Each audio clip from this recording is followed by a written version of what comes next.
পবিত্র ঈদুল আজহা উপলক্ষে পঞ্চগড়ে জমে উঠেছে কোরবানির পশুর হাট। পঞ্চগড়ের সবচেয়ে বৃহৎ পশুর হাট পঞ্চগড় পৌর এলাকার রাজনগর পশুর হাট এখন জমে উঠেছে গরু ও ছাগলের ব্যাপক বেচাকেনায়।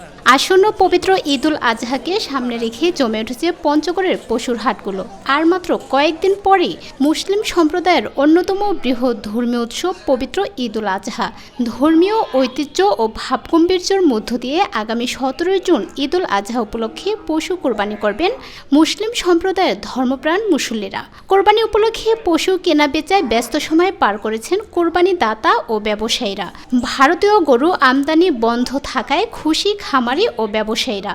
সীমান্ত এলাকা দিয়ে যেন কোনোভাবেই ভারতীয় গরু দেশে প্রবেশ করতে না পারে সেজন্য বিজিবির পক্ষ থেকেও নজরদারি বাড়ানো হয়েছে। এছাড়াও খামারিরা এবার গরু মোটা তাজাকরণে ওষুধ প্রয়োগ থেকেও বিরত রয়েছেন বলে জানিয়েছেন জেলা প্রাণী সম্পদ অধিদপ্তর। আসন্ন কোরবানি ঈদ উপলক্ষে আপনাদের অভিনন্দন। আপনাদের মাধ্যমে আমাদের কিছু কার্যক্রম তুলে ধরা হলো।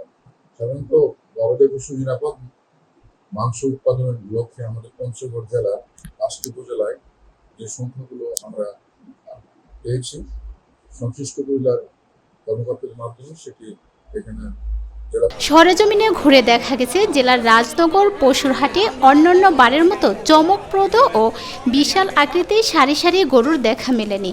হাতে গোনা কয়েকটি বড় সাইজের গরু হাটে তুলল ঘন্টার পর ঘন্টা প্রখর রোদে দাঁড়িয়ে থেকে ক্রেতা না মেলায় তা ফিরিয়ে নিয়ে যান ব্যবসায়ী ও খামারিরা। এদিকে মাঝারি সাইজের খাসি ছাগল 12 থেকে 15,000 এবং 30 কেজি ওজনের বড় সাইজের খাসি ছাগল 25 থেকে 30,000 টাকায় বিক্রি হতে দেখা গেছে রাজনগর পশুর হাটে। এবার তো আপনার গরুর চাহিদা প্রচুর, আপনার গতবার চাইতে এবার আপনার প্রতি গরুর মধ্যে 10-15 হাজার টাকা বাড়তি।